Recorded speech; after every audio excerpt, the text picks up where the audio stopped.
Welcome everybody, and thanks for joining us. It's been a couple of months since we've had our last webinar. I think it was before the summer, the last one that we did. And as I mentioned in our covering email, I think what's been notable over the last few months is what hasn't happened as much as what has happened. We're kind of waiting on what's going to happen next. We're waiting on announcements. We're waiting on what the new government's going to do. So I think that's what we're really looking at today from my point of view. But Dan's here as well, and Dan has actually got some facts and figures for us. Dan's been looking through everyone's financial accounts for 21-22, so Dan's got some hard facts that we can see about where, what local authority financial health looks like, or at least what it looked like a few months ago. We know things have changed since then, but that tells us at least the last final point of where we got to. So I'll start off today looking at that medium-term financial planning outlook, short-term and medium-term.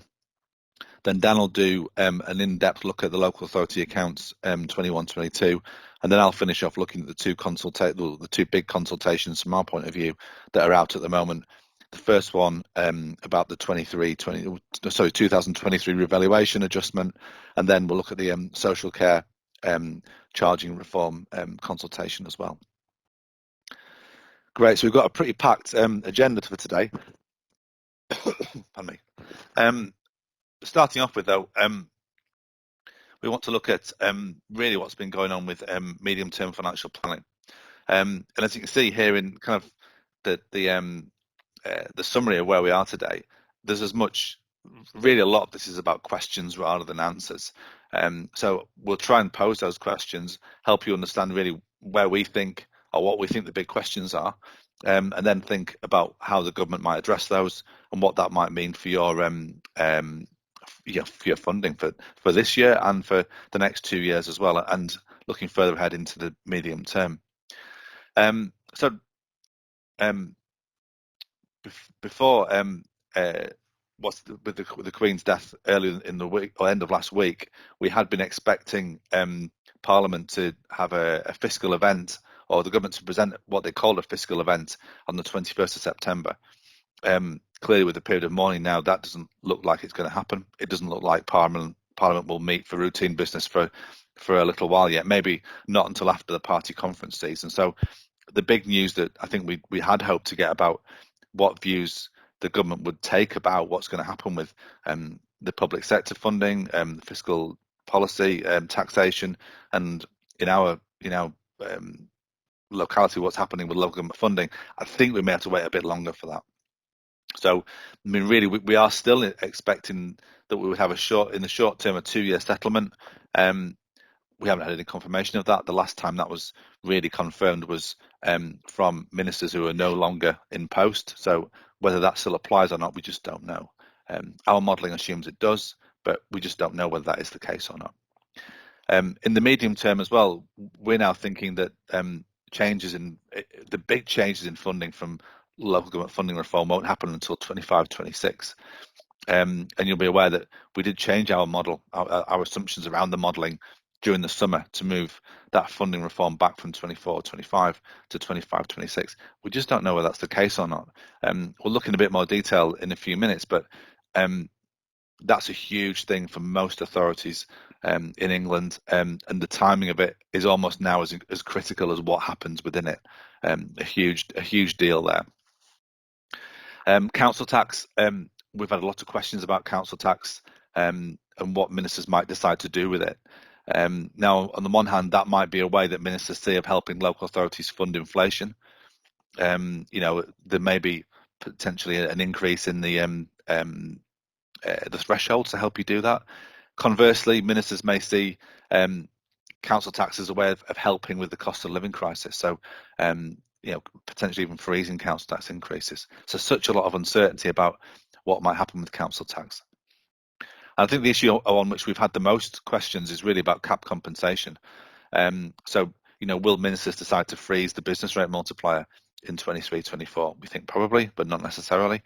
And then if that is the case, what level of cap compensation will you get? We'll look at some details on that. But in theory, cap compensation is the only part of the settlement that is automatically indexed to inflation. So it's potentially the only part of the settlement that may actually go up with inflation. We wait and see. That will become very expensive if that is the case.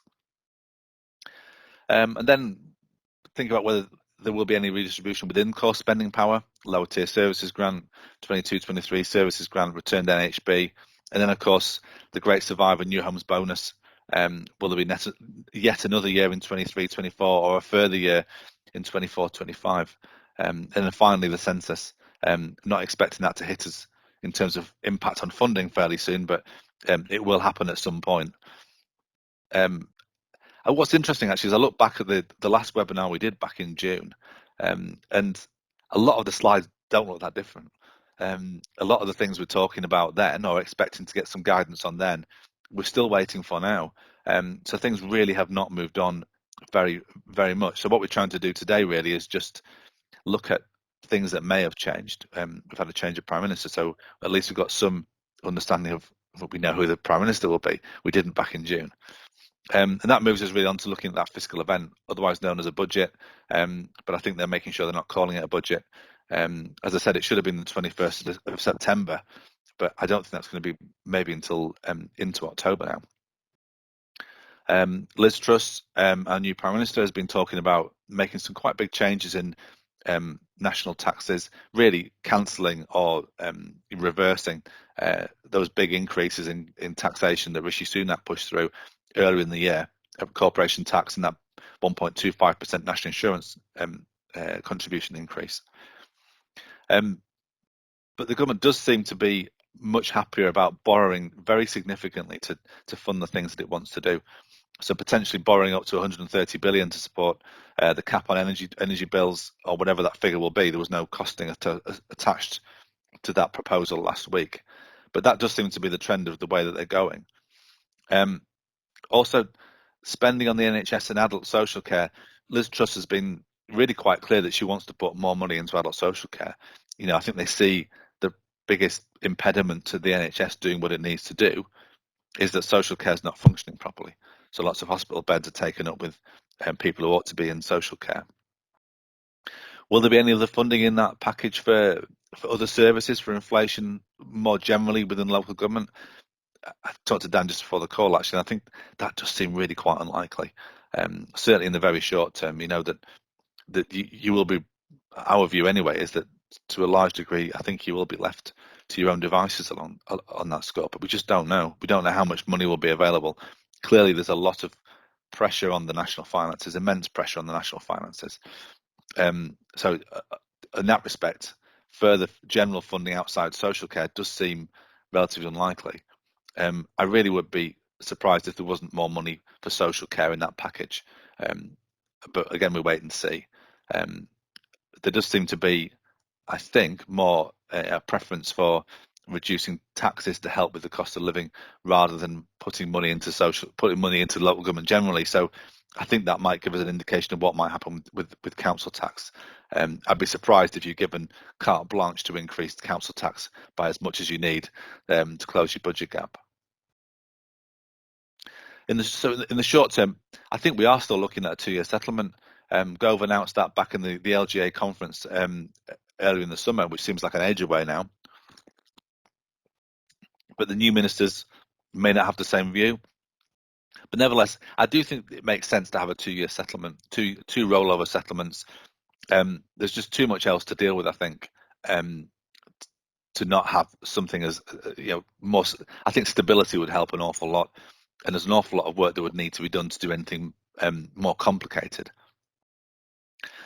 New Homes bonus we need to think about. In theory, the final payment for NHB was in the current year, 22-23, but £750 million is available in theory, either for New Homes bonus or for other grants. So there is some flexibility there. Potentially, ministers might look at changed distribution for what you might call non-core funding streams. So 22 services grant, lower tier services grant, returned NHB surplus. But I think without those changes being consulted on at this point, I think it's difficult to see them hitting the 23-24 settlement. Maybe there may be some changes that will come through in time for the 24-25 settlement, but it does feel like it's too late to do anything that's more complicated than that. We'll really be looking out for what happens with the multiplier and the cap compensation. I can't see us getting, maybe in the fiscal event, we may get some indication about what happens with the multiplier, but I can't see us finding out what happens with cap compensation until the provisional settlement in December, or maybe even the final settlement at the back end of January into February. And that is, as we've mentioned already, that's a huge issue for lots of authorities. Band D council tax thresholds, we need to find out what's happening with those, which way they're going to go. And for those of you in DEVO areas who've got pilots, assuming that those pilots will continue into 23, 24 and 24, 25. So really it's what's going to happen in those areas around inflation and social care. Medium term, we know about the huge package of reforms that's kind of been talked about for 4 or 5 years now. Fair funding review, a baseline reset, a replacement for NHB, and also implementing the census of 2021. You know, if those things happen as we're currently modelling in 25, 26, you know, they'll be heavily delayed. The census for 2011, for instance, was implemented in 2013, 14. So if the latest census is not implemented until 25, 26, you know, it's a couple of years later than it was 10 years ago. I think in many ways, I think we'd expect to see scaled back options. The longer wait for all these changes makes the scale of change much greater, so it makes the impact much larger as well. So I think it would make sense to scale back those options possibly, but we just don't know. Alongside that, some form of transitional support. But there are those changes as a package. Are a recipe for massive potential changes. If you want to see the impact at authority level, you know, go into our MTFP model and look at authorities like Wandsworth or North West Leicestershire or Surrey, just to see the impact at an authority level if those sorts of things go through. Is 24, 25 a realistic option? In our view, I don't think it is. I think there's too much to do. I think maybe Stuart Hoggins on the call today, and we can get Stuart's view about whether he thinks anything's possible for 24, 25. Our modelling assumes that 25, 26 is a much more realistic time, when there's more money to fund potentially damping or transitional support, etc. Core spending power, there's no increase in core spending power from grant funding from the current spending review. There's only increase in council tax or increase in under indexing of the multiplier that would come through. As you can see there, the increase in funding for under indexing could be considerable. You know, the funding that would be needed in 23, 24 if the multiplier is frozen and ministers fully compensate authorities.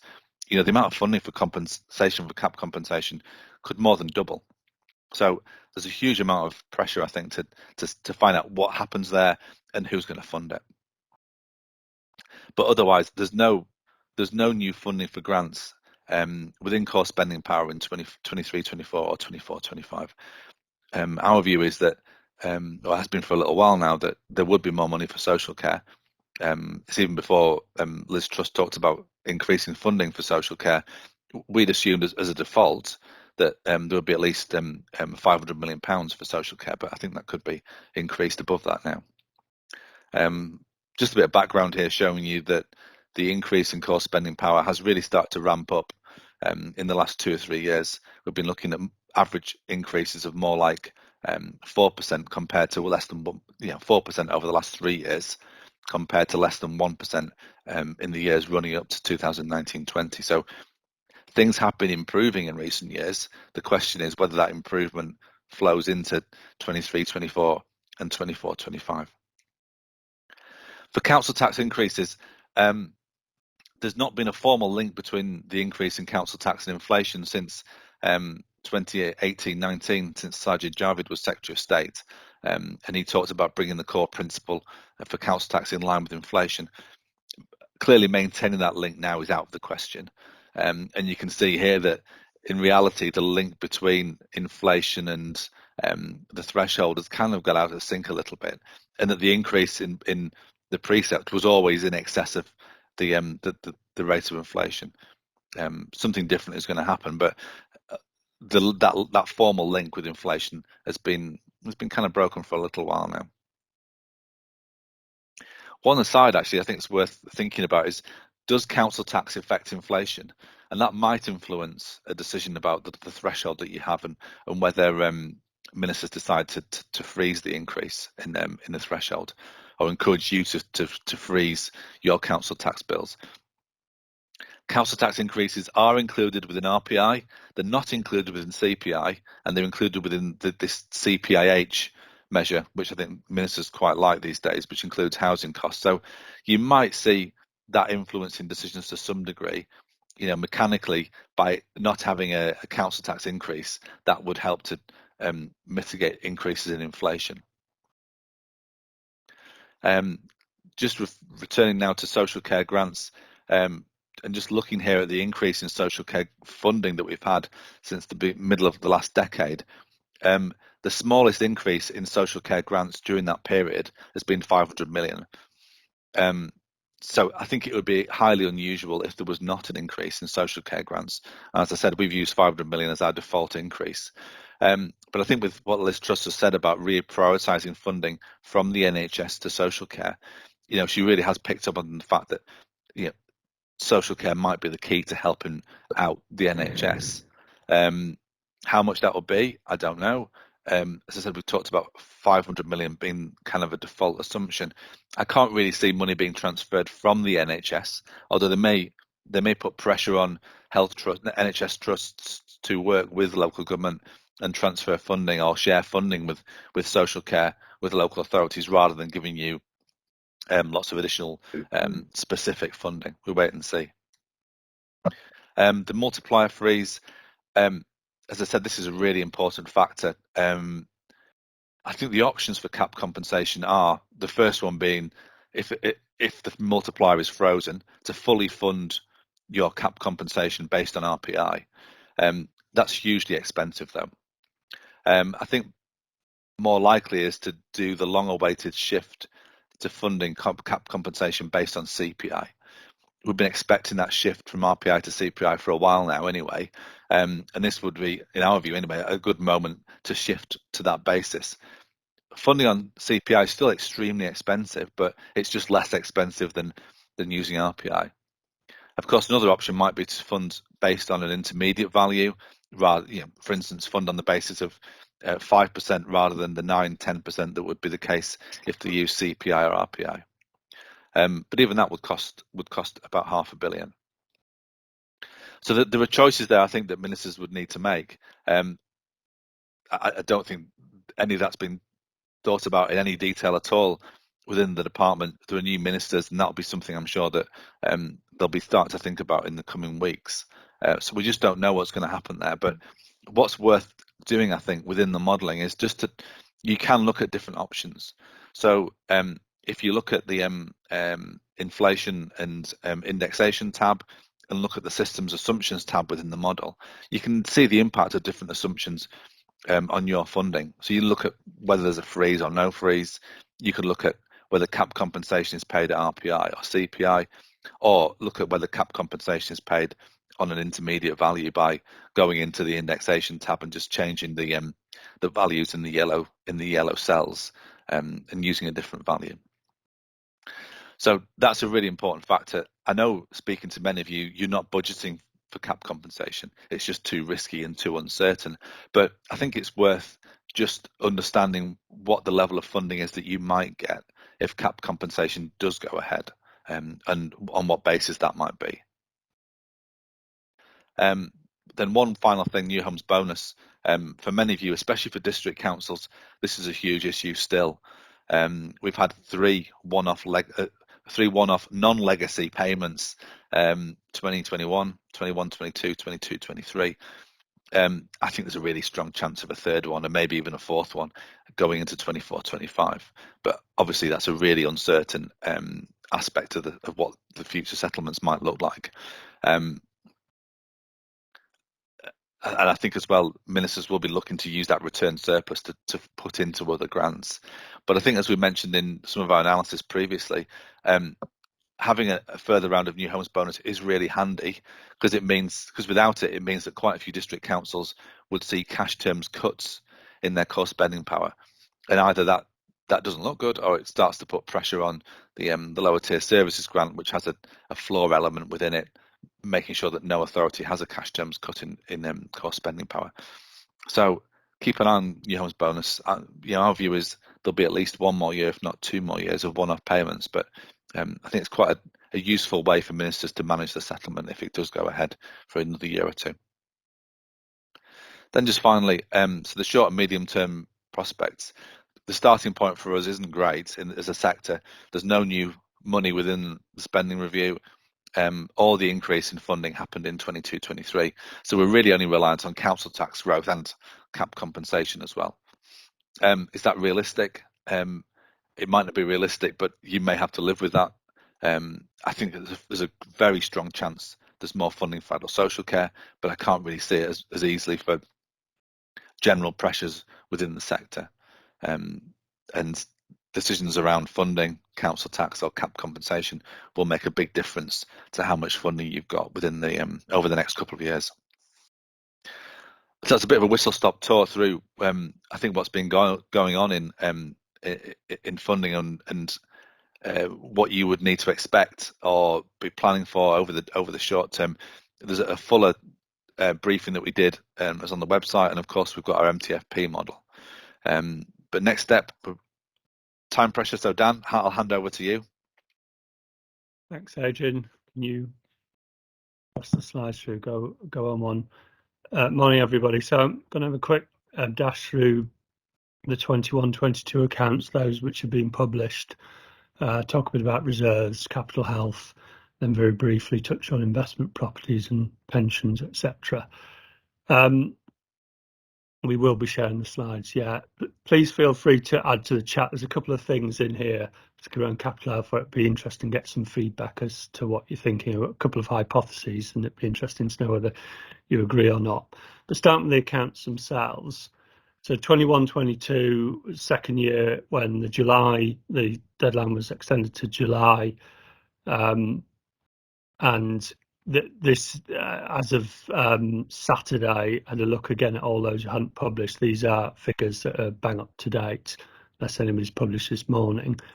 And effectively, what you have there is still only 81 authorities still haven't published their 21-22 accounts. Lots fewer districts have. And having spoken to people and been involved with this, that, primarily three reasons: resources in finance teams, getting on with distributing COVID grants and COVID reliefs. And I think in actual fact, it's also quite hard just to get resources. I think more people are leaving the finance teams than are coming in. Interesting if that is everyone's view. Certainly resources around external audit teams. Some firms particularly are really struggling to keep up to speed with the whole process, and also the knock-on effect then of 19-20 and even 18-19, 20-21 accounts not being signed off, meaning that you can't do 21-22 because your previous year's accounts haven't been signed off. Very specific issues. I know the case at a number of places, are particularly around PPE valuation and infrastructure asset valuations and all manner of things that are preventing auditors from signing off accounts, that are having a knock-on effect. Quite a few of the delay notices cite that, as well as resource issues. I think one of the more worrying things as well is it's the authorities that have already have been shown to have poor financial health are more likely not to have issued their accounts. Quite a few of the capitalisation authorities have. None of the Section 114 authorities have published accounts yet. So at a point where the sector's under quite a lot of stress, not having the level of data that we've been used to, I guess, is quite worrying. But if we move on to look at some specific issues, starting with usable reserves. So I think the usable revenue reserves is a really interesting thing, in as much as at the one point we're all saying that the sector's under a lot of pressure, But in actual fact, our usable revenue reserves, although they fell last year by 0.85% for those who have published their accounts, they've actually gone up by 50% over the 2 years. A lot of that's due to COVID, and we'll look at that more in a second. But actually, big increases across the board, particularly at county councils. County councils have done really well. Districts much less well. So the reserves have increased significantly, probably from a low point 2 years ago, but they've gone up, which runs counter to some of the narrative that we've been saying in local government, that it's really a struggle. But if you move on to the next slide, Adrian, what I do now is, because there is so much COVID relief sat in reserves, there was lots sat in the end of 2021. We were given the reliefs, and they go to the general fund, and that's matched with a massive collection fund deficit. That got reversed in 21-22, but a much smaller set of reliefs came back into the general fund, and they'll get released in 22-23. And that should be the end of this smoothing that I've had to do. But even if you take, and I've taken the collection fund adjustment account deficit as a proxy in both those years, I will take the actual Section 31 grants from the NNDR3 data is available for 21-22. But if you smooth out the impact of reliefs as far as we're able to, we still have had across the board a 35% increase in usable revenue reserves over the 2 years. Again, much higher in counties and much lower in districts, with all the others in between. So there's quite a big difference there. Now, I know that there's lots of reasons for that, some of which are not COVID release, but COVID grants that are still sat in the system and will probably get used over the next 2 years. So I'd still say the reserves are artificially high, but they have gone up by quite a significant amount, and it'll be important for local government to get its narrative straight on that, because I could imagine a government quite easily saying, your reserves have gone up, by a fair amount, even with COVID taken into account. You don't need the funding. And Adrian's already said that funding outlook looks bleak. I think we've got to get our narrative right as to why reserves have increased. If we move on, there's a couple of graphs which just show that. So that's the increase in reserves without any adjustments. And if you move on to the next one, that's it smoothed out. So trying to work out why, there are quite big increases in the last 2 years. You'll see the line's quite steeper for all types of authority, but particularly so for counties that had the lowest level of reserves but have increased the most in the last 2 years. Now, how much of that is because COVID has actually reduced the expenditure over the last 2 years, and therefore we've underspent? How much of it is the anticipation of future funding cuts? If you look particularly in districts, you'll see fairly massive business rates equalisation reserves for those that have got a lot of business rates gains that have been put in reserve, anticipating a big reduction in funding coming forward. Or are there other factors? So very interested to know if anybody has the anecdotal view as to why their reserves have gone up, why that is the case, or if they might not have gone up so much. And looking forward, I think a lot of those the final bit of COVID reserves will get spent, which will have a downward pressure. Big increase in demands post-COVID, I would imagine, downward pressure. Significant inflation, both wage inflation and energy price inflation, that will have an impact on budgets. And also, as Adrian's already said, there's not any significant funding on its way, is there? So I would imagine in 22-23 accounts, we'll see a big dip as COVID works its way through and inflation and pressures also work their way through. Moving on a slide. So this slide, and for those of you who subscribe to our service, we'll be sending out this a bit later, so you get to see where you are. But this shows all of the upper tier authorities. That this is actual reserves. It makes no allowance at this point for the COVID effects, and you'll see lots of reserves in 21-22 reduced. In fact, probably more than half. That one on the right there is Westminster, and that's reduced significantly because of the massive amount of reliefs that were in Westminster's reserves at the end of 21, 22 that have moved out the system. If we move on to the next slide, you'll see that then that's the adjustment for COVID. So all of those authorities where reserves reduced, they've actually not in real terms, because actually if you take out the COVID impact, most of them have gone up. So where there are a handful of authorities there, you'll see 3 or 4 unitaries in yellow, 3 or 4 Mets in red. There's an outer London borough there in light blue. If you take out the impact of COVID, reserves have reduced. That says to me that removing COVID for a moment, those authorities are using their reserves, they're depleting their reserves.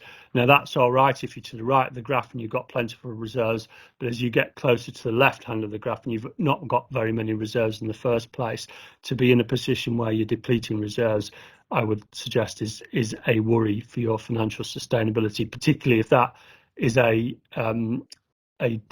deficit problem that you have in your budget that you haven't yet addressed. Moving on quickly to the districts. So you'll see most districts, if you actually take the accounts at face value, reserves reduced and quite significantly. But if we move on, when we take out that COVID impact, so the fact that those reserves were inflated in 21, 22 much more, when we remove that, again, most district authorities, although much more modest than upper tier authorities, have had an increase in reserve. But again, there's a handful, I'd say, there's about 10, 15, 20 authorities where reserves are reducing in real terms. And again, those authorities, I'd suggest, particularly those on the left, would need to have a look at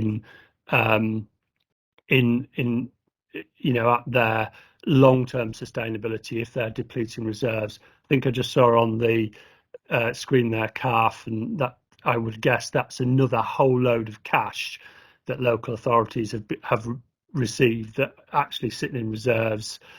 Would it be sitting in reserves or in creditors? I don't know, but there's a whole load of cash in the system that might account for the fact reserves have gone up. But as I said at the start, it'd be good for us to be able to be clear on that narrative, because as it looks to an outsider, reserves have gone up quite a bit. If we move on, then I think we move on.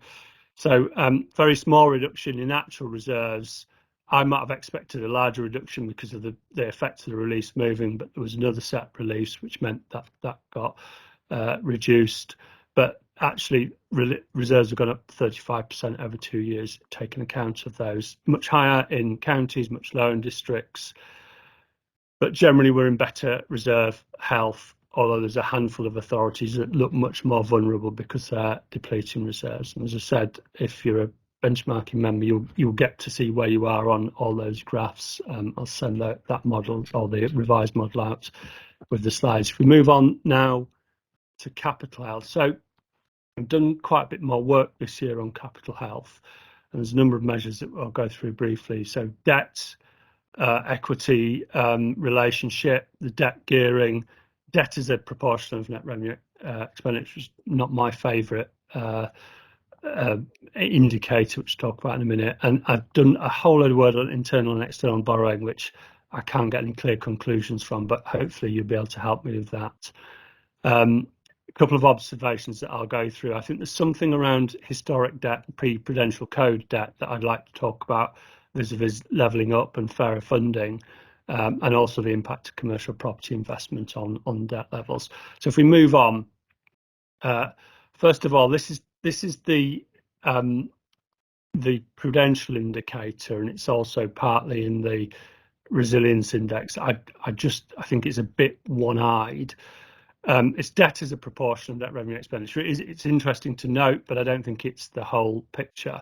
And what you see there is it's gone up massively in districts, but it's also gone up by quite a bit in the London authorities, but stayed fairly static elsewhere. The reason I don't like is it lacks context. So your debt is one thing, but that debt incurs a load of assets, and you might have a lot more assets together with that debt, which might make it not so bad. And those assets might deliver you a whole load of income, which again means that there's more context than just that measure, but I think it's nonetheless an interesting measure to keep an eye on. And if your debt per net revenue expenditure is getting out of at sync with relevant benchmarks, it might be something you want to look at. But if we move on to what I think is a far better look, it is looking at your capital financing requirement. Capital financing requirement is you need to borrow. It's different from your external borrowing because you need to borrow is absolutely everything that is your borrowing, not just external. And what we see there over the last year, there's a lot more borrowing or needing to borrow going on in London and in districts, and far less in the Mets and the counties. So if you move on and look at the last 6 years, you'll see a very similar pattern.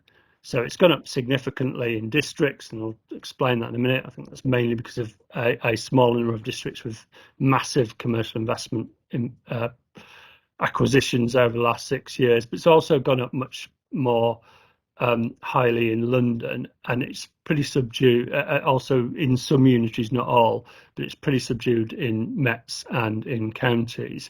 We'll look at that in a bit more detail, but if we move on a slide. So even though it's gone up a lot in London and it's almost stagnated in Mets and in unitaries, if I look in 21-22, Mets are far more highly geared to debt. They've got a lot more debt than does London. So London boroughs have the lowest level of debts. Mets have the highest level of debt. What I should say here, this is looking, debt gearing is calculated as your CFR as a proportion of your capital assets, and the other equity elements of that are sat in your capital adjustment account and your revaluation reserves. So it's much higher in Mets, though it's increased much less. And if we move on, so this is a bit out of sync. This is why I think debt gearing is an important it's an important measure.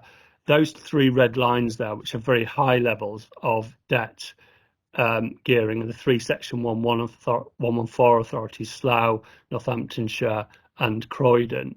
And whilst lots made of the fact that they run out of reserves, it's no coincidence to me that a high and increasing debt gearing is kind of a precursor to running out reserves, because eventually that debt becomes unsustainable and starts to strangle the revenue budget. But if we move on again, so that's slightly out of sync, that slide.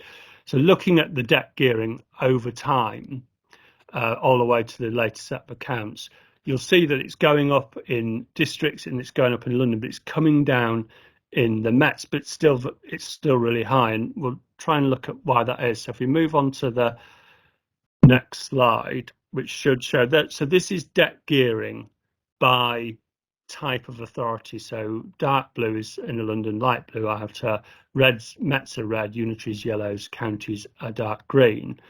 And then below that, in the same order as the highest debt gearing all the way down to the lowest, you've got the change over the last 6 years. Now, looking at those on the left, there's quite a few unitaries where debt gearing has gone up significantly in the last few years. One of those I know is Warrington, that spent a lot on commercial investments.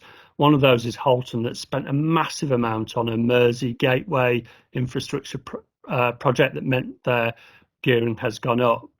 But you'll see most of the Mets, the gearing has reduced over the last 6 years, but they're still at a very high level. So if we move on this is what I'm offering as one of the reasons why. Now, I'm quite happy for people to dispute that or have a view on that and put something in the chat. But I've often wondered whether debt gearing pre-Prudential Code is a big thing. I remember when I used to work with Adrian and we used to look at the old settlements, the second highest relative needs formula in terms of driving the money was the capital financing relative needs formula.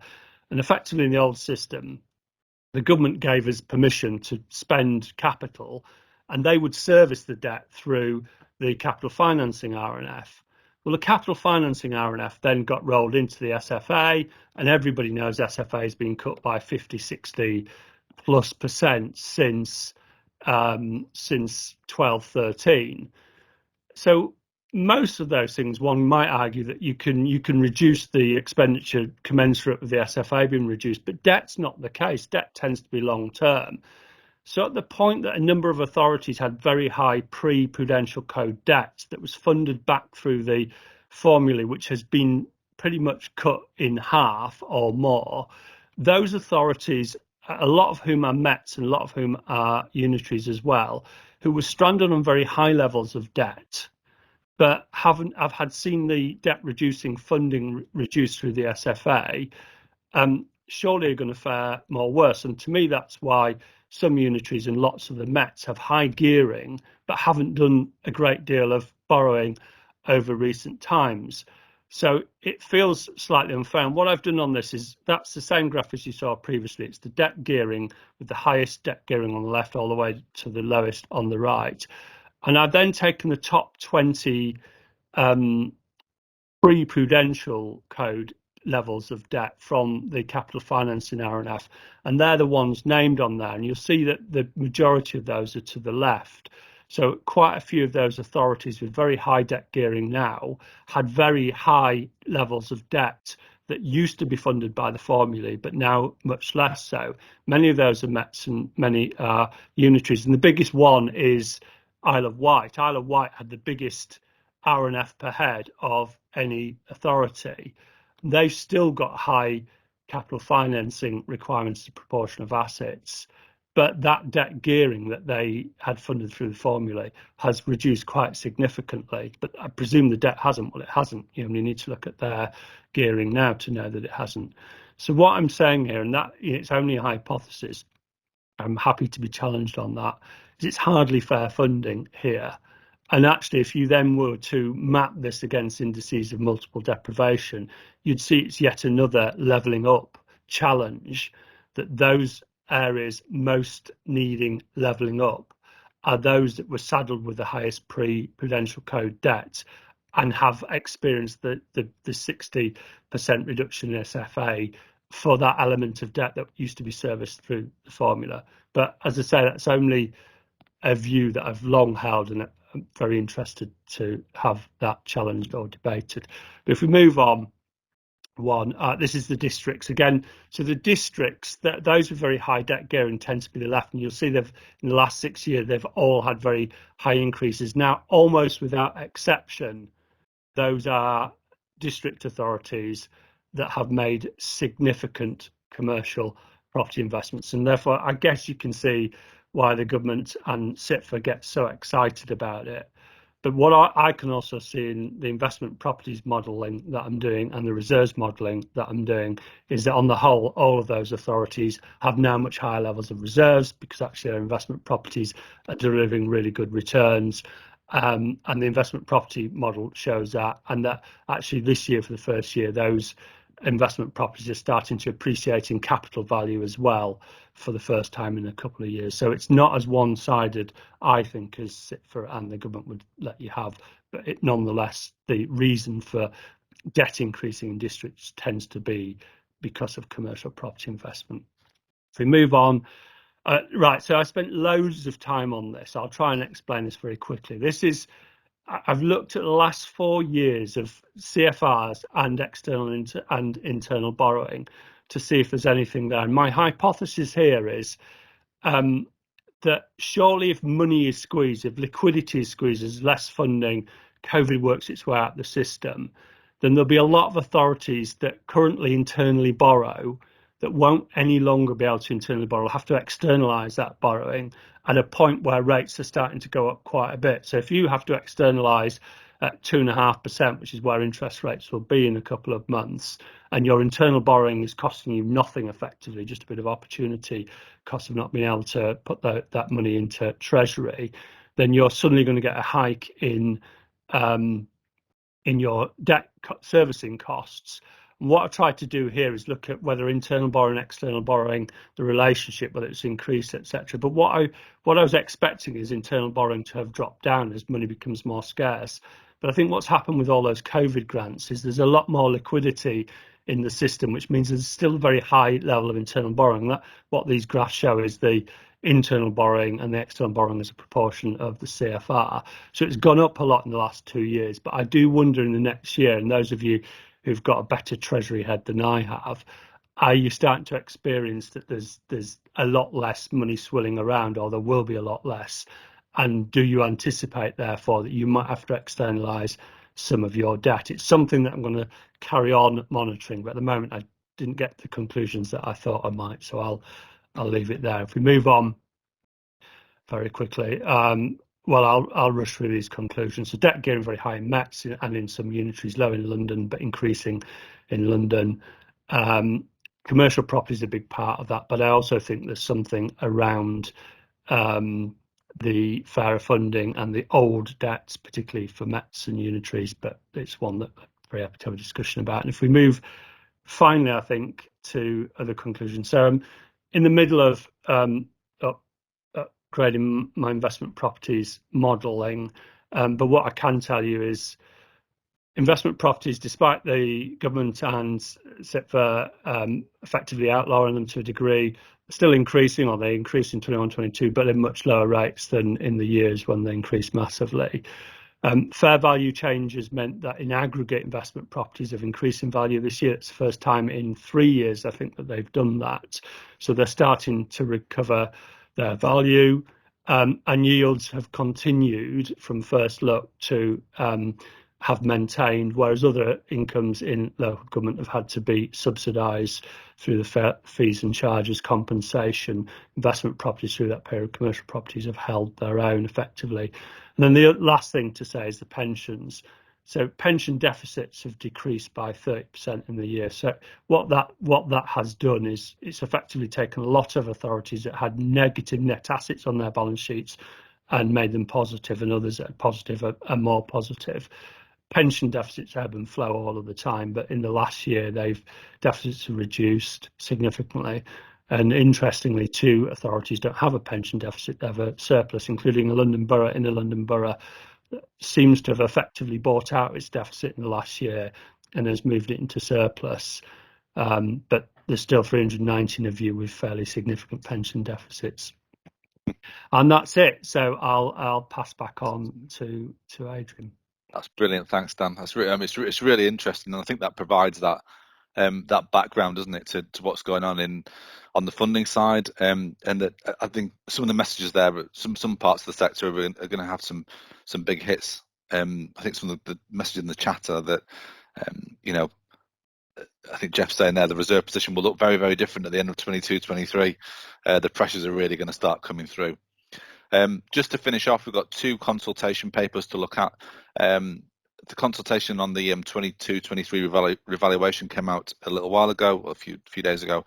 4-week consultation with responses by the end of September. I've nearly finished a briefing note to go alongside this, so that should be out, if not today, then first thing tomorrow.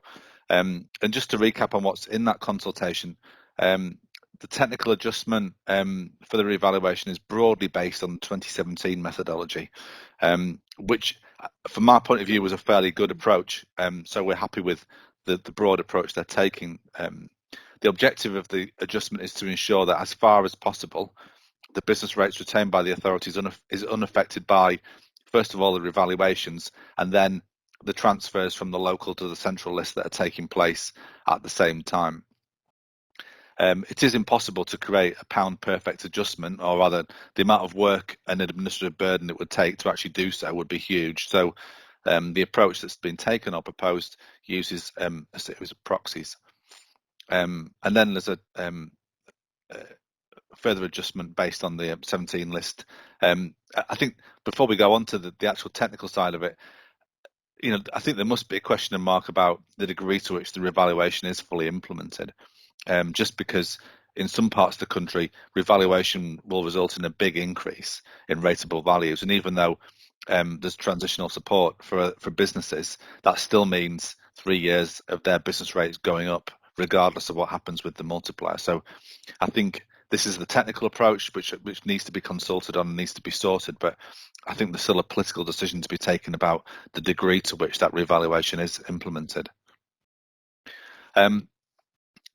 I'll go through this fairly quickly, but as I said, there's a more detailed briefing note coming along, and we'll do a working spreadsheet to illustrate it alongside that. At the top there, you've got the 2017 revaluation adjustment, and basically it takes your net business rate income and then looks at the increase in your gross rates payable using a combination of rateable value and the multiplier to work out how much the revaluation has increased notionally, the amount of business rate income that you can collect. And the same approach is being taken in the 2023 revaluation, taking the net business rate income and NDR income, and then looking at the change in your business rates income, what is effectively gross rates payable, that's calculated through a combination of the rateable value in the new system, using the new multiplier and increasing it that way. There are a few issues to pick out there. The first one is this adjustment A, which is the new business rate income following the revaluation on the 1st of April 2023. The multiplier that they would use, this formula here should be updated, or is updated with the actual years, but the multiplier that's applied for adjustment A doesn't include the adjustment for appeals. Now that adjustment would increase the multiplier to take into account the fact that you will have reductions in your rateable values as a result of appeals over the next 3 years. So it gives you a higher multiplier as a result. They don't put that adjustment into the multiplier in the adjustment, because that would give you an artificially high increase in income and an artificially high increase in this technical adjustment. And the other element to it I think is worth pointing out is that they are talking now about adjusting both the net income, the NNDR income in adjustment C, and in the current rating list periods income in adjustment B, adjusting both those two elements for the ongoing effect of appeals. Now I think both those adjustments are reasonable. I think the approach taken is okay. My concern is just that they are using your own estimates of ongoing appeals within your collection fund to adjust both your net income and the current year's business rates income per your rateable value for the current list. Now there's an awful lot of detail in there, and as I said, I've got the briefing note coming out fairly soon, and if you need it, I think I might even try and arrange another session where we can talk through it in a bit more detail, because it is a really complicated area. And I think as well, most authorities in the last adjustment back in 2017, I think probably came out of the adjustment fairly well. The authorities that didn't do particularly well or were concerned about it were those that have got a very large proportion of reliefs within their net income, concerned there that their income wasn't fully funded, and also some authorities where the adjustment wasn't fully applied, I think, to some of the disregarded income in enterprise zones and that kind of thing. So for most authorities, this will just provide a like-for-like adjustment to your bottom line, and there shouldn't be any impact on the amount of retained income you've got from business rates. But for some authorities at the margins, there will be some issues there that we need to work through. Then there's a 3-year adjustment cycle, and essentially what this means is there's a draft adjustment based on the initial revaluation adjustment based on the draft valuation list and based on the NNDR3 for 21-22. In year 2, 24-25, there's an updated adjustment using the rating list as at the 1st of April 2023 and using the NNDR3 for 22-23, so it's updated, and a one-off adjustment to correct the draft figures that you applied in year 1 in 23-24. And then by year 3, you should have the final ongoing adjustment that you've applied within the figures, and that adjustment just is applied to your top-up or tariff, and the rest of the system will just carry on without any further adjustments required. The other consultation, which was issued back in August and which we've already sent out a briefing note, is the adult social care charging reforms and the funding formulas to fund you for those new burdens. this is, I think, in broad terms, I think the approach that's been taken by the Department of Health by using the University of Kent's formula has been a pretty sound one. The University of Kent did work alongside the Care Act in 2014, 2015 to come up with a formula that in our views was really soundly based. It was done on the basis of lots of research and lots of analysis, which we thought was good. They've used that research to come up with a new formula that will distribute funding just for 23-24. So it just looks at the impact of the charging reforms on your costs, on the additional costs in social care authorities just in 23-24. And clearly those costs and that cost profile will change an awful lot in the next 4 or 5 years. And I think as a result, this is just an interim funding measure. They'll need to come again and look at how this formula works. So the funding is for the new £86,000 cap on personal lifetime care costs, and the change in the means test, the upper capital limit changes and the lower capital limit changes. You remember as well that the national insurance increase was there to fund additional funding for social care of 5.4 billion. The national insurance contribution increase rise is now expected to be cancelled, but of course the funding that you'll get in social care won't be. That carries on as normal. And now within that 5.4 billion, only 3.6 billion was there to cover the cost of the implementation of these charging reforms. The rest of the money was held back by the Department of Health for other projects.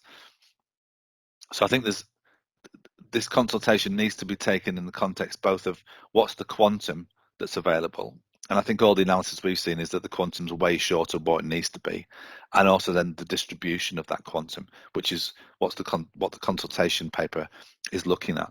And just to be aware as well that this funding only, or the funding consultation at the moment only looks at the funding for the cap and the means test.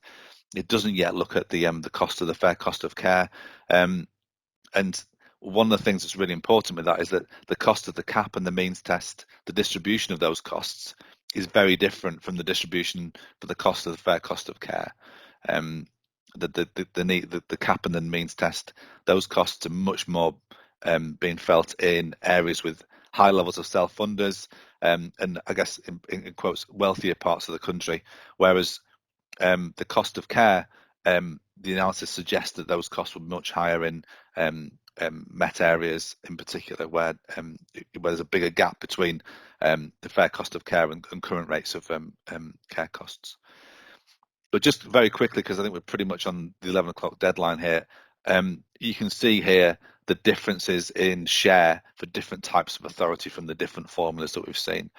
So the blue bars show you the share of the funding based on the 13-14 formula, all the people formula. So that's the formula that's currently being used with an adult RNF, and which you might have thought that any funding for charging reforms would have been distributed on. That's not going to be used, clearly. There's the old Kent formula, we call it the 2018 Kent formula, that was published back in 2018. That showed a movement away from high need areas and I guess towards areas that had higher levels of wealth, just because those are areas that would have greater costs from charging reform. And then you see in the grey bars, that's the share of funding from the new formula that's been proposed.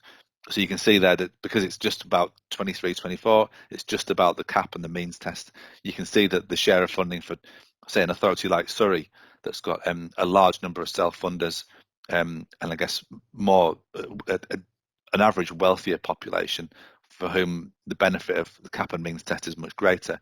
The funding for those types of authorities will be much greater as a share of the average than somewhere like, for instance, Wigan or Sheffield, where the share will be lower.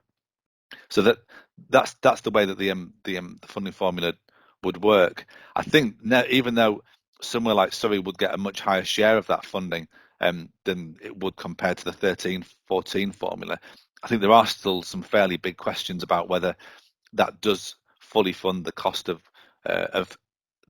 the self-funders that are currently in the system, and for whom those authorities would have to provide would incur additional costs because those self-funders would be paying less into the system. But really importantly, this formula doesn't yet reflect the fair cost of care. And I think when that formula does come out, the cost for that fair cost of care will be significant. And I think we'll see different types of authority incurring higher levels of cost. So there's a lot more to come on this yet. And we've got our briefing paper out. I think we're trying to do some more work with County Councils Network and with Newton as well, who've done a lot of work on this to see if we can unpick it any further. I'll leave it there because we have slightly overrun our 11 o'clock self-imposed deadline. I hope that's been useful for you. I thought Dan's analysis was really interesting about what's been going on and sort of the baseline that we're taking into this really difficult period. For those of you who need to go, thanks for joining us and hope to see you soon. We've now got half an hour for question and answer and debate. And I know Stuart Hoggan's with us. So I've asked Stuart if he could answer any questions. Oh, first of all, Stuart, if you give us your views about what you think we've been talking about today and where you think it might go to, and then open the floor for questions. Welcome, Thanks Stuart. very much, Adrian. Thank you. Can you hear me? Yeah, we can hear you. Yeah. Very good. So very good presentations, I thought. Well done. Just going back to Adrian's opening remarks, and by way of a bit of colour, the timing is now very tight in the run up to the settlement, the provisional settlement in December. Normally, the department would be ahead of where they are just now. There would even have been a summer technical consultation to try and work out some of the policy positions and some of the likely reaction in the sector. So that didn't happen. We're clearly behind that timetable, and new ministers will naturally want to go back to square one on all these issues, in the knowledge that they have to defend the position in Parliament and beyond. So they're going to want to revisit all of the issues from scratch and maybe apply their own priorities or their own emphasis to that. On the upside, the department, I think, will have done all of the work that's necessary, but it will take time to work it through with ministers who've not been exposed to these issues in the past. I think Adrian's absolutely right that everyone will still want to do a 2-year settlement if at all possible, and there's a number of reasons for that. The first is that the government's got 2 piles of money for the next 2 financial years, 23-24 and 24-25, and they'll want to respond to calls from the sector for certainty to use those pots of money and not be sitting on the one for the second year if at all possible. It would be possible, of course, to do a 1-year rollover and reform in the second year, but this builds quite a lot of expectations about reform, and it's the final year of the spending review cycle, 24-25. So it's quite difficult to do reform in the final year because you don't have a future horizon to think about in terms of phasing in and transition funding and so forth. You've literally no idea how much money you're going to have in those years. So ideally, you'd want to have a 2 or even a 3-year run-in for that. Also remember that we know now that the general election is likely to be in 2024. So do you really want to be introducing major changes in the financial year 24-25 just as the canvases are hitting the doorsteps? So all of that suggests that 25-26 is, I'm afraid, the earliest date that you might expect major reform, but I'll say a bit more about that in a minute. Another reason for delay is, as mentioned earlier, there is new census data to come. Some of the data that the department would have been working on is now really quite old. And we know from the emerging results that it's frankly poor. The actuals are coming out rather different from the projections. And the final reason for wanting to do a 2-year is frankly to try and close down the issues. Even although you've got to repeat the statutory consultation and parliamentary process in the second year, the aim would be to try and diffuse the whole process and then focus on other issues by having basically said this is the 2-year forward look. Yeah. So what do we think that they'll do then in the upcoming settlement and with this 2-year horizon? So there's clearly no time for fundamental reform in the way that was put on the table and remains on the table in 2018. That would be very high risk. It would lack the extensive sector engagement and the proper lengthy consultation that you need for legal reasons. Mm-hmm. There's also, frankly, the essential policy quandary that remains in securing a parliamentary majority. And you might pithily describe this as the government having its traditional friends in the south and its new friends in the north. And in any major reform, you can't please both parties.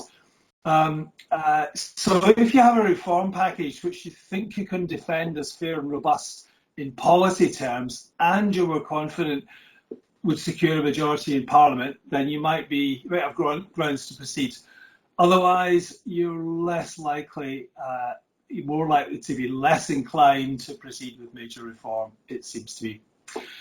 So I think we're looking at, again, a rollover for the core settlement, plus the exercise of some discretion at the margin on the funds that are not fixed in the core settlement. So the services funds, maybe even new homes bonus, as we talked about earlier. There's quite a lot of money there, but there are equally constraints on creating losers and critically assessed financial sustainability. You don't have complete freedom in moving that money around. As far as the horizon for major reform, it feels as though we've been talking about this. We have, Stuart. We have a very long time. So we said 25, 26 at the earliest. That would be post the general election. Yeah. Though I will just say it's quite hard to do it again in the first year of the spending review cycle, which is what 25, 26 would be. And the reason for that is that the numbers tend to become available only around about November. Remember, if there's an election in May, June, then a spending review, chances are you wouldn't have numbers available till the fiscal event in November. And it's quite hard to react quickly with those numbers and do reform in December, because you've got to run the numbers through the formulas, decide on the options of the formulas that you want to have. You should probably have consulted on those already, but are you sure you've got the right versions? Yeah. A new set of ministers come in. Absolutely. Yeah. So, even 25, 26 is quite demanding. That's what I think. Thank you. Oh, that's really interesting, Stuart. I mean, I thought I was pushing it a little bit by pushing out the reform to 25, 26. But yeah, I take your analysis there that actually hitting that has got challenges. And part of the problem, I think, Stuart, is that the longer it waits, the harder it is to do, because the forces that have kind of been pushing people's funding apart, especially with council tax, just got bigger and bigger. Yes, and with reset of business rates, of course. The gap between the direction of travel for the formulas generally and where you might want to be on a fair and reasonable reform package simply grows over time and becomes more and more difficult. Yeah. I think the census has thrown a real curveball as well. I mean, some of those numbers were so different from what the mid-year estimates have been suggesting that I guess anything you would have been looking at when you were there within the department, the numbers are just different now, aren't they? Yeah. On a small point, we always understood that London was where the children were. And any change to a children's formula would benefit London, and indeed that was the basis of lobbying by London councils. And I think it's fair to say that's not how the numbers came out in the census for whatever reason. Yeah, I think I know. Speaking to one or two in London boroughs, the number of young, children is just so much less than expected. It's a really big movement. Really big movement. Yeah. Martin's made a point about revaluation. I think, Martin, you're saying that a lot of the rating agents are saying that values might reduce for non-food retail, leisure, hospitality, except possibly central London, and actually that the changes might be sectoral rather than regional. What do you think, Stuart, about the chances of revaluation not happening or being modified in some way? I think they're very low, and I think there's a statutory basis to proceed now. I think the pressure from the individual ratepayers will be so great, to move towards the true or the correct version of their rates bill, that I don't see any prospect for delaying at all. The only way it would be delayed is if there was an announcement to agree to replace it on a completely fundamental basis, to scrap it and do something different. And that's not been on the table to this point, and it's quite a difficult point to do that. That's maybe something that would come out of the next election, but I don't see much prospect of delaying the revaluation from the point of view of hard-pressed taxpayers. Right, that's an interesting point. So we kind of, whatever's in that technical consultations, we need to. I mean, it's a good. I mean, I'm happy with what's in the consultation broadly. So whatever's in there is going to be put through. Yeah. That's fairly standard stuff that's been ready for some time, and it's based very much on the previous evaluation, which I was in charge of the business rates team at that time. Yeah, as soon as it's yeah. Dan, you're saying that, so we're looking at no business rate reset until 26, 27. Some of your former employers will be happy there. I don't know if anyone from Northwest Leicestershire's on the call still, but yeah, that's a lot of money, isn't it? Yes, I've seen it. Another previous colleague in Northwest Leicestershire who's gone to the opposite side, where there's no business rates gain. They're losing out because there has been no equalisation of council tax. They've got no new homes bonus. Yes. Yeah. And presumably that they will be on the wrong end of the no reform, possibly for another 3 to 4 years, which when I look at reserves, you start to see some of those authorities floating towards the bottom, finding it that much harder, spending a lot less. I wonder to what extent those sort of authorities can, struggle on for another 3 to 4 years, whether there might be some targeted funding for those. Yeah, exactly. Well, I think that's what we're doing increasingly is taking a bad situation and trying to make it slightly better. One of the oddities in all this, you were talking about the adult social care formula, and if you look at elements of the picture in isolation, you can achieve results that, on the one hand, seem fair because they reflect the latest data. On the other hand, produce changes that might be thought to be counterintuitive when you stand back from them. And the reason for that, of course, is that the government's own position in 2018 was that the proper approach was to revise all the formulas and to do a rebalancing of the council tax base. And that last effect is in some ways more major than even changing the data in the formulas. So any change to formulas made without correcting for changes in the council tax base is a very incomplete picture. You can use it in isolation for a pot of money specifically for that purpose, and that's what DHSC are doing here. But it doesn't tell you anything about the overall picture. You only realise that when you put all the elements of the jigsaw together. And of course, DHSC have put my old department, DULAC, under pressure because they're using a more advanced formula for their reform package, and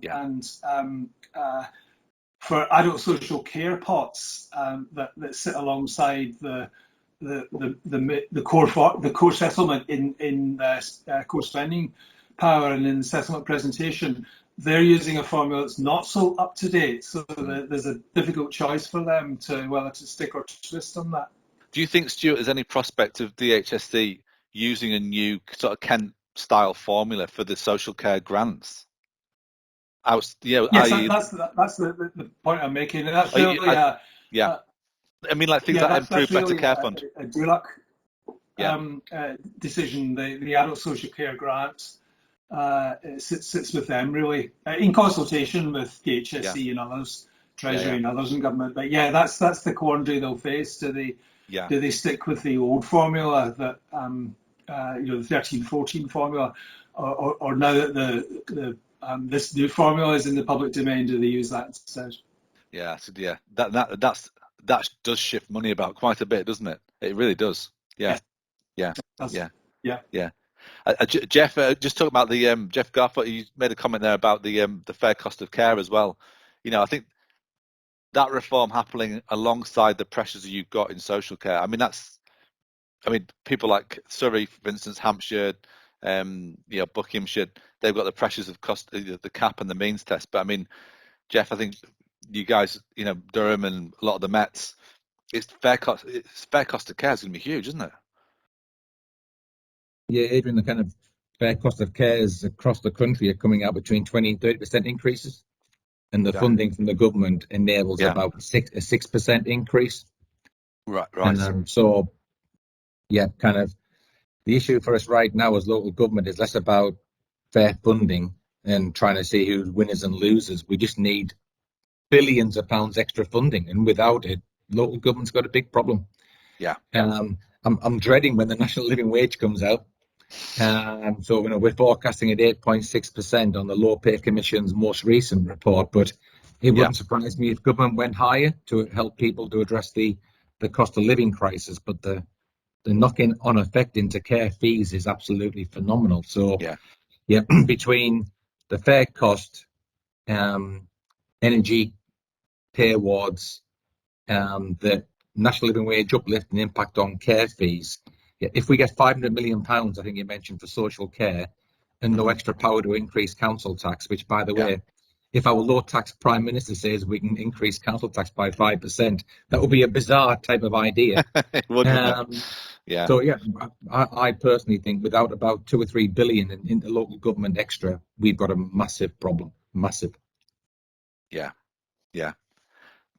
I mean, I think it feels to me like Liz Truss has identified that social care is a blockage for the NHS, and the NHS is going to be a huge issue this winter, isn't it? But if you guys are in that much trouble, I just don't quite see how they're going to get enough money to you to deal with social care. Well, there's a simple strategy, Adrian, but our NHS colleagues won't like it. So I think the NHS are getting about 12 or 13 billion extra at the moment to recover the backlog. Yeah. And it was always said in 25/6 onwards, all of that funding or a massive chunk would come to social care. Yeah. Some of it just needs to come a little bit earlier. Yeah. So next year, we were supposed to get about maybe 1.5 billion next year, then 2 billion by 24/5. I just think those figures need lifting, each of them by about 2 billion in each year, and reduce the sum going to the NHS for the backlog.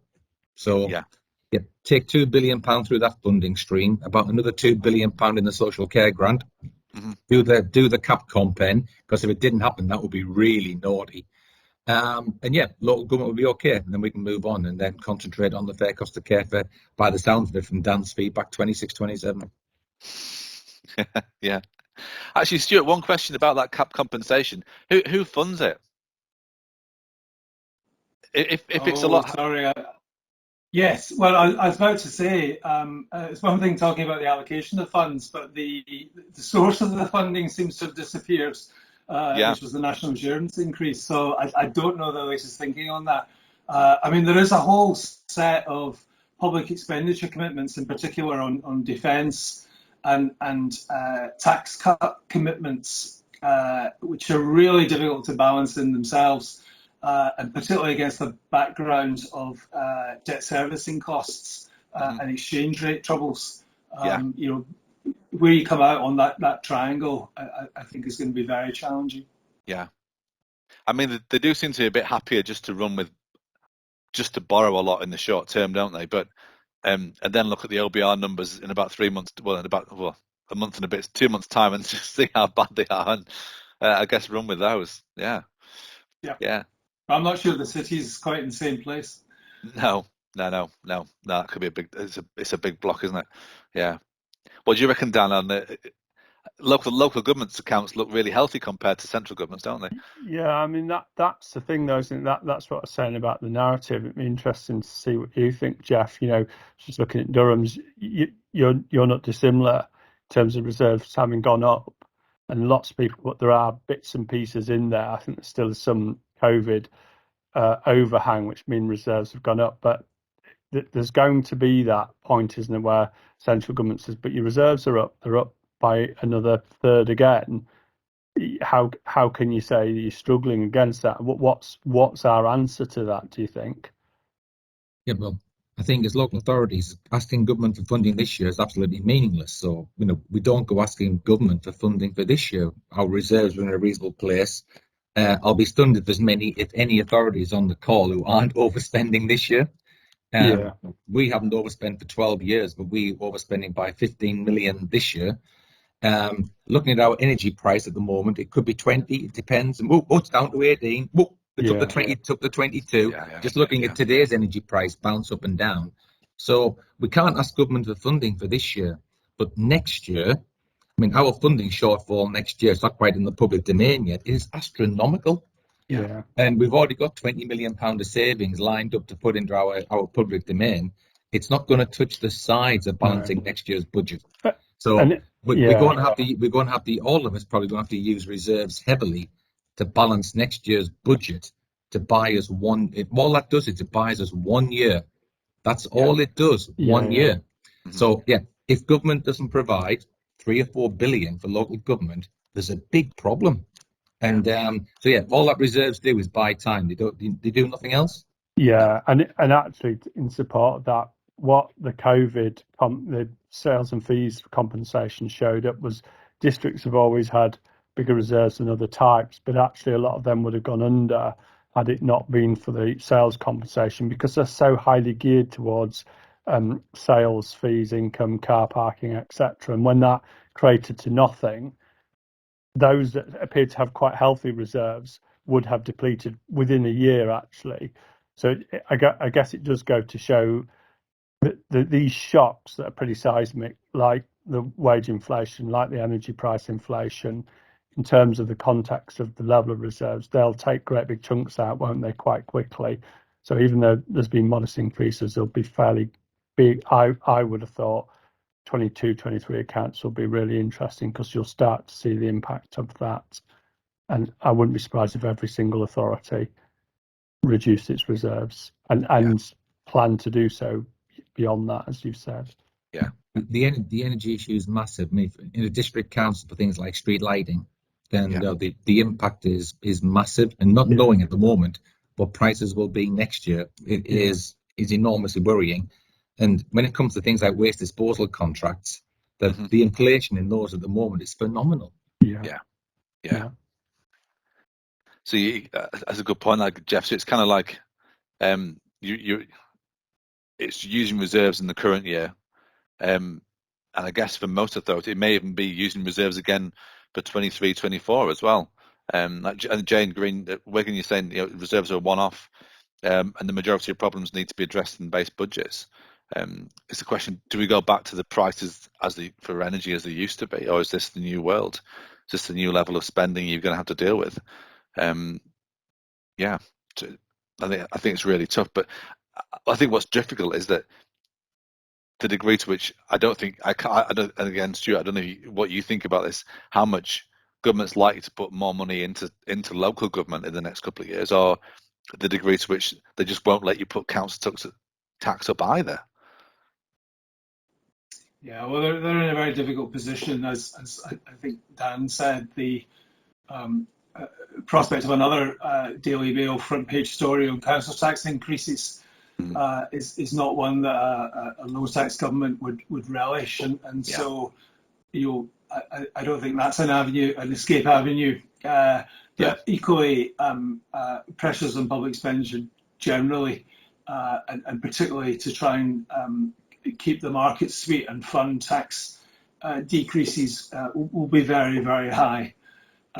So for as long as there's some prospect of using reserves, that's the sort of thing that will be music to the Treasury's ears, I would guess. Yeah, and So go on, Dan. Go on. Sorry, Stuart. That one of the things that the reserves analysis shows that there are probably some on the right-hand side of the graphs that can sustain that, for 1 or 2 years. But those that are on the left, those that are already depleting reserves for whatever reason, that might be because they haven't got their act together, but equally it might be because they've always, like the one I said earlier, have never done well out of anything in the last 10 years. Do you think the government will step in as it has already and provide that exceptional support on a case-by-case basis? So as we've said before, I think you can work out there's naturally a debate in government about the balance between general measures and increased funding on the one hand, and specific interventions and targeted support on the other, emergency action, in other words. And there are different views on this. Some people believe that you want to absolutely eliminate any authorities in that position, and therefore the emphasis should be on general support. Others believe that it's a reasonable outcome for a few authorities to be in that position, and often, of course, those authorities are in that position not solely because of their financial circumstances, but also because of broader circumstances or maybe even their internal governance. So there can be other factors involved, and those people argue that it's perfectly fine to have a number of authorities going through this process on a continuing basis with a continuing programme of interventions, and it's in a sense, dare I say, more efficient to have that going forward rather than having to spend large amounts of money to make sure that nobody is scraping along the bottom. But that's an argument that the new set of ministers will have to have, or a discussion they'll have to have between themselves, and I think it's likely that we'll continue to see authorities falling out the bottom, and there are those in government that believe that that's perhaps inevitable, and that the system works quite well in helping those authorities in a targeted way. Yeah, and actually it's surprisingly few that have actually needed that support when you think about the pressures that the sector's been under in the last decade and some. I guess the issue comes if in 22-23 by the year's end, and then going into next year, if there's no extra support, there's no council tax increase or little increase, does at some point the numbers just becomes large enough that it does become an issue. 3, 4, 5 in a year, that's one thing, but double figures is different altogether, isn't it? It's a continual balancing act, and of course it's very much the sector is cursed with a double-edged sword here, because on the one hand, the more that you outperform and keep things stable and keep services running, the less pressure there is on government to panic and make a large-scale unplanned intervention. Yeah, we're very resilient. That's one of the cruel ironies of the whole thing. It is. It's true. It's true. We've reached 11:30. Actually, I don't want to detain you any longer. We seem to have had an awful lot to get through today. I mean, for seeing as nothing's happened in theory for a couple of months, and we've been waiting for announcements, there's such a lot to kind of get through. If you want to talk more about Dan's numbers and latest benchmarking, give Dan a call. We've got more briefing notes to get out in the next week or two, and I think we might put another session in next week, possibly just to talk about some of the technical stuff in more detail. I'm not sure we did that justice today. But anyway, thanks for you all joining us. Thanks for your contributions, and we'll see you soon. Thank you, everyone. Cheers. Thanks, Stuart. Thanks, Jeff. Thank you all. Thanks.